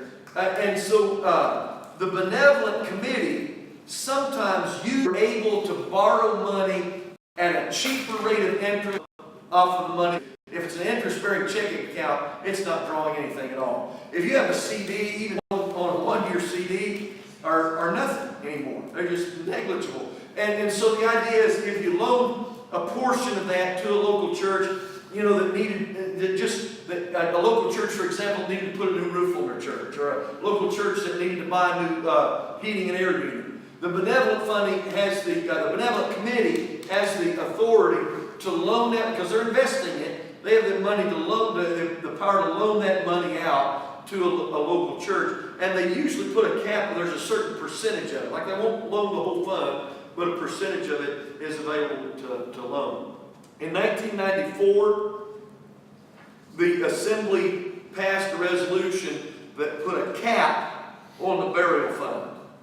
So that at the close of any fiscal year, any amount in the burial fund that exceeds $100,000 reverts to, it is swept over to another part of the program, and I'll talk about that in just a minute. But the idea is, we can bury every preacher in the assembly that dies this year without spending $100,000.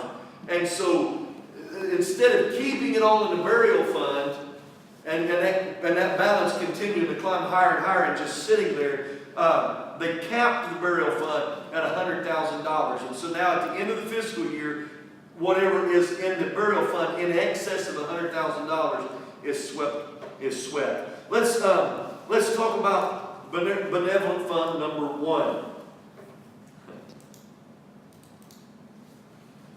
10% of all ministers' tithes paid into headquarters is set aside in a benevolent fund on behalf of that minister. So every pastor who sends his tithes to headquarters, every evangelist conducting revival, and 10% of that offering of the revival is deducted and sent to headquarters. 10% of all ministers' tithes sent to headquarters for that minister is set aside in a benevolent fund on his account. At the age of 65, the benevolent fund, the preacher, and at age 65, 62 now, allotment, and they're yes. At the end of that year, let me where any is for example, the church he sent to head. So headquarters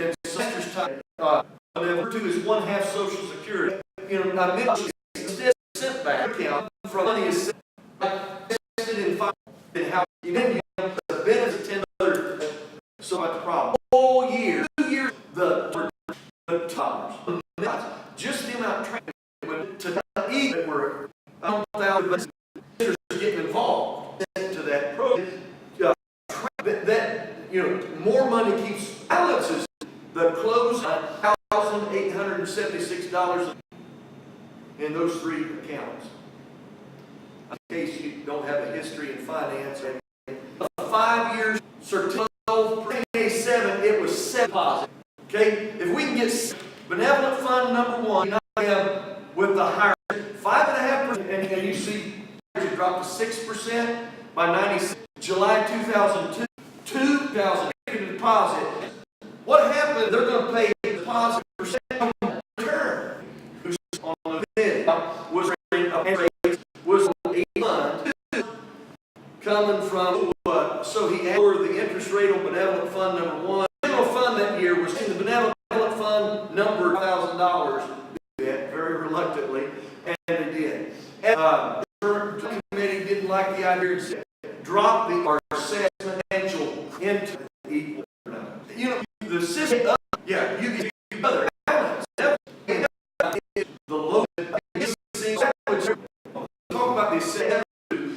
General Labor Act so used to place when the new bill fire the new there was and assembly general overseer, assistant general overseer at the time of the church. So and at the same time it took over the because of the General Assembly being held there. Properties. Residual, who owns a couple of other houses, and how much we paid. Technically, and we have an outstanding 2 years. I know for along with the executive today, just the assembly and a half, Brother Light presented the boards on the current financial orders. Also, he then taught the Church of God Mountain Assembly. And the ladies, pastors, they just for a time to care $5,000, and then they fund them because you don't owe any tax in it. It's not us, and then we anyway. But the case board set against some bill 40 and where the Brother Hatfield had 4 years remaining that he could serve. The tenure of office limitations forced Brother Hatfield out of office, and Clayton Lawson was elected to the office of General Secretary and Treasurer. Clayton Lawson, who I've talked about and bragged about on many occasions in this class about his capabilities, he was a popular preacher, he was capable of many things, but the duties of this office were not in his repertoire. And Clayton realized that. The job allowed to hire a secretary, Cox Jr., 3 days' work. Brother Lawson, 76, Brother Lawson served in that capacity. Well, here we are. Much had changed in Brookfield. Even a big change as a treasurer. Brother Hatfield, Charles, and do the job. Jim was a bookkeeper. He was elected to the office of the 4-year term. The office of Jim. So the tenure of and so 19 and he served in that capacity for the next 6 years. So let's get up to 2000. 2 declined, unopposed, 37%. And so the nominated treasurer was asked to meet Wednesday. Was elected, generally elected.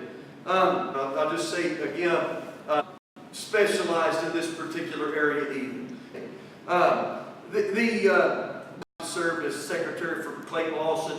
The other general secretary and treasurers have been able to hire an office assistant, an executive administrative assistant, who would help the general secretary and treasurer primarily, but also with the other duties. Amy Prophet had been serving as the administrative assistant to that position since 1992. She'd served with Brother Kilgore. She'd served the entire 6 years under Brother Newton, and she continued to serve in that position with Brother Webb.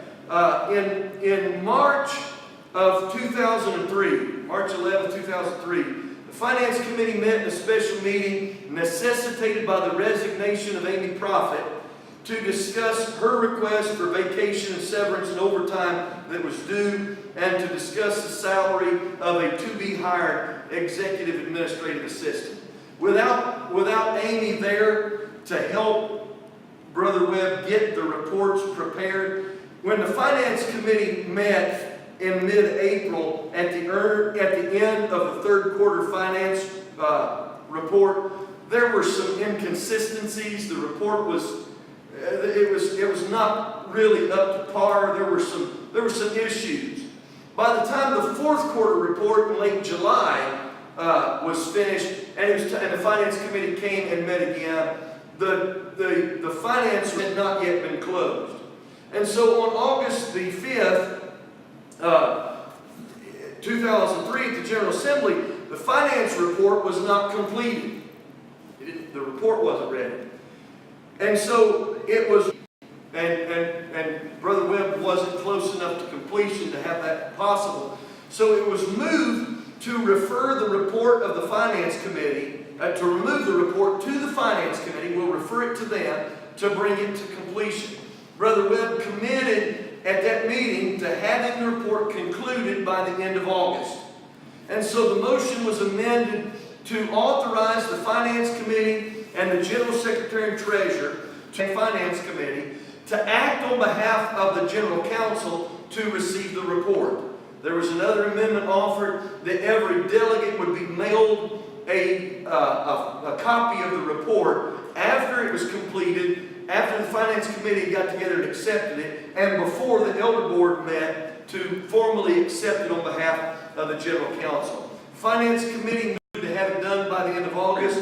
Finance Committee met in early September, and the report was still not completed. They met on September the 30th. The Elder Board, the Executive Board, the Finance Committee met, and the audit of the report was attempted. Brother Webb had a report that hadn't been looked at by the Finance Committee, and so the Elder Board said, well, why don't the Finance Committee look at that while we go to lunch, and we'll come back, and if it's in order, we'll accept it.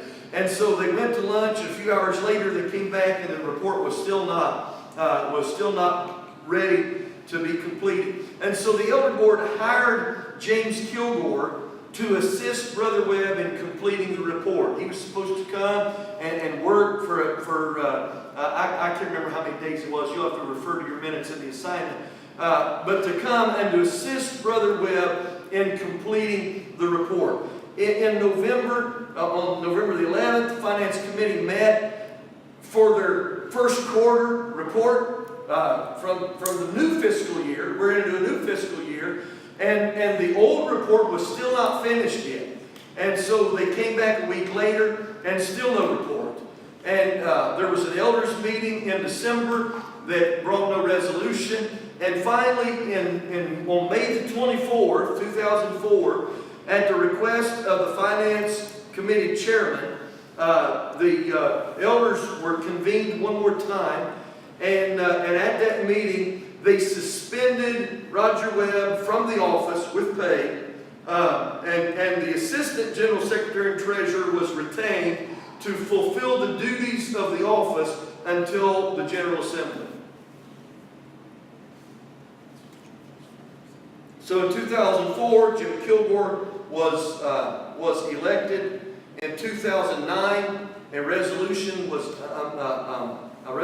amended the tenure of office limitations of the General Secretary and Treasurer to the 6 consecutive terms. In 2015, this was interpreted to have begun in 2010, and so Brother Kilgore continues to serve in that capacity. So, do you have a question? I just said fun year. Yes, by all means. Let's talk about the combined effect of the 3 challenges. First of all, the Assembly faced a great financial difficulty. During this time, the Finance Committee had also decided to co-sign on some loans of a couple of churches in the Assembly. and one of those churches was unable to make their payment, and rather than default on the loan, the assembly made the payment for the next several years. So combine the strain of the climbing interest rates with the accumulated debt and paying interest as opposed to receiving it from the Benevolent Fund Number 2 loan that purchased the Cantrell property, with the lack of the financial accountability in that the 2003 finance report still has never been satisfactorily completed. There was no minute book printed in 2003. And so obviously it hurt the assembly financially. In 2002, the total receipts for the general fund were reported at an all-time high, $659,094.48. Now, adjusted for inflation in 2017, that's somewhere around $980,000. Okay? Adjusted. So 2 years later, they had dropped, when we actually had a finance report, the income had dropped less than 4%, or to a little bit more than 4%. And in 2005, it dropped nearly another 16% in total income. It would be 2008 before the receipts would be that high again by less than $800.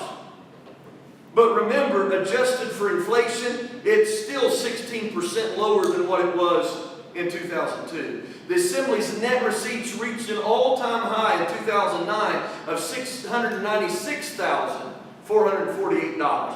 Again, adjusted for inflation, it's still 11% lower than in 2002.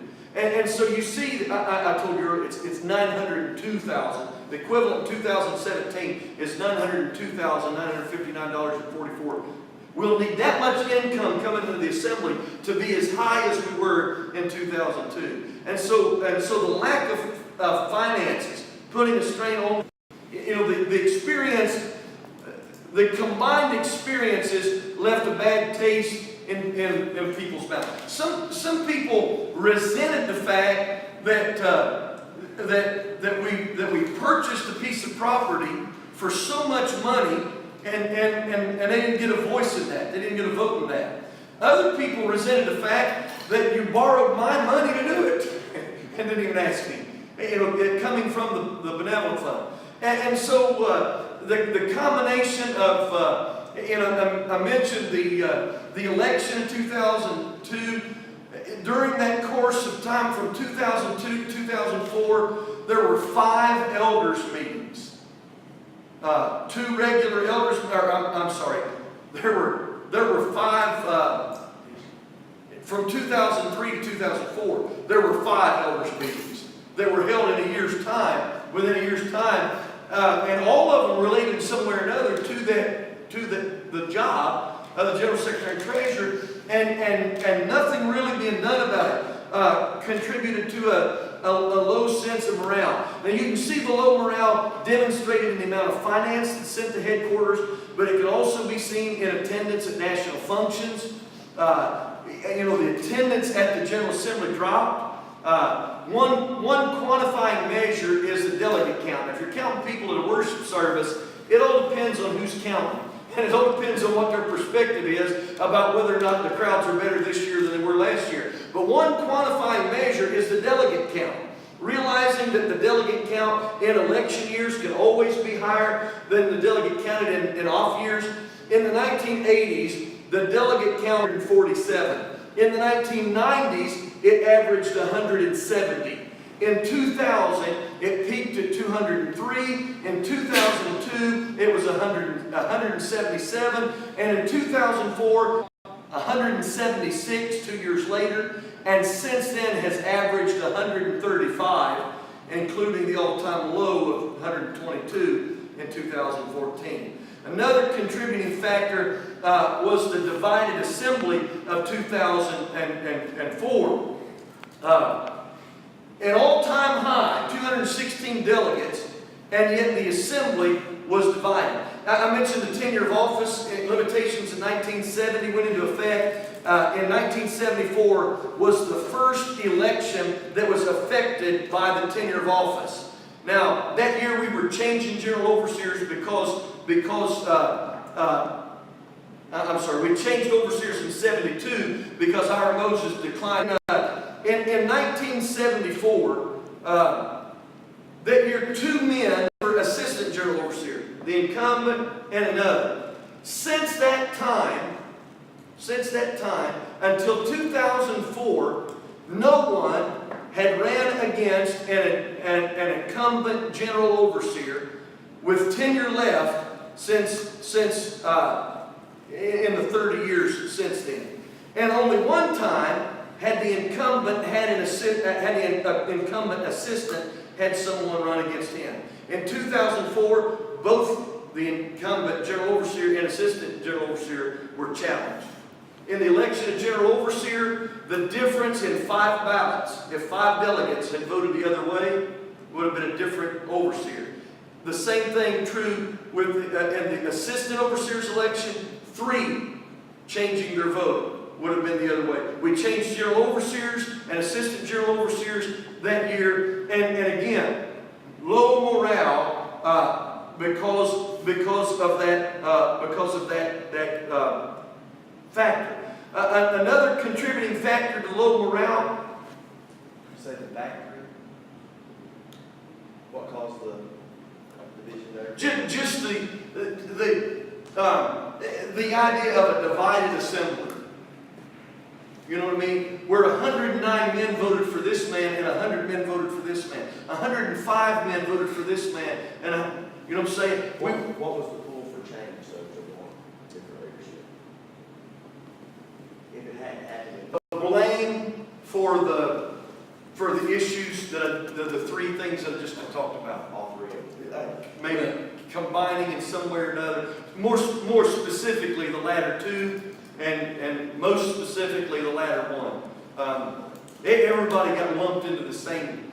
So basically, what would have changed leadership then would be the fact that we were an assembly now in debt instead of an assembly with money. And then other contributing factors that naturally when something like this happens, you blame your leader. Yeah. Which would have been the In 1993, all the indebtedness of the assembly was paid off. We were completely debt-free in 1993. You know, 10 years later, 10 years later, you know, we owe $400,000. But the committees made the decision and not the overseers. Yes. Yeah. But you. Ultimately, yeah, because you can't make that decision on your own. Right. But though the delegation is a form of basically it's a political meeting in some sense when we have election behind it.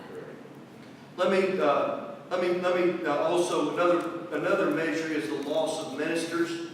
In any given year, any number of ministers can leave the assembly. In the 5-year ministers who left the fellowship. In the 5 years following 2003, that average climbed to nearly 15 a year. Of 2017, I'm going to talk about turning it around. In June of 2017, the Cantrell building caught on fire and burned. The insurance settlement on that check was received in September, $590,000. That will pay the assembly's debts, all of the assembly's debts. I don't know if they've technically written the checks and done what they need to do and what have you, but the assembly will be out of debt at the end of this fiscal year because of that. And so that certainly helps. That certainly helps by all means. Turning things around. I'm going to mention just a couple of other things in closing. One of the things that help turn is just the reception of new ministers. While we're losing preachers, we're also gaining preachers. And quality men of God that have joined our ranks since that time, putting us in a position to face the future, this 21st century, with progressive-minded, educated, anointed men of God. Another thing is a renewed sense of brotherhood. And I think there has been a concerted effort from a young generation that refuses, that have covenanted together to say, we're not going to get caught up in the divisions, we're not going to get caught up in the politics, we're not going to get caught up, and have made an effort to rise above that and to build one another up and encourage one another. I think social media has played a part in that, in that it has brought the assembly together in a way that before wasn't capable. It's one thing to read about news in the Gospel Herald. You have no way to respond back, But when I see it posted on social media, I respond almost immediately. Prayer requests, we can pray almost immediately for needs. The technological advances of our day have made it, have really assisted in bringing the assembly together in a way that wasn't possible before that. I really believe, and I've said that on the floor of the delegation, I really believe that we have a general overseer that genuinely cares about the welfare of our ministers and our church, bereaved and families that are in sickness, ministering to our families, and I believe it's motivated by, and it is that sense, that burden being brought to the rest of the body that has helped to it's hard to be mad at somebody when you're praying for them, for the Lord to heal them or for God to comfort them. And so more fiscal responsibility of a benevolent fund. The part-time youth director has contributed to some of that. And then, of course, the insurance claim has made it, has turned all of that around financially. I want to add one more thing to that that's not in the PowerPoint. And that is this, what we're doing right now, the commitment to education. The things I talked about in the Christian Education Department, the preparation for the future, I really think is something that is helping to turn the assembly, better preparing our people for the future. And part of that is, you guys are part of that, because understanding our past in a lot of ways is the key to moving toward the future. Anybody got anything you want to? We are finished as far as the history portion of class is concerned. The history, we're going to start with a session on the church covenant, and then we'll talk about some of the teachings. Pastor Marty will be here the following week, and he's going to talk about teachings and articles of faith. So we're looking forward to having a Christian education director to come and see what we're doing, what's going on.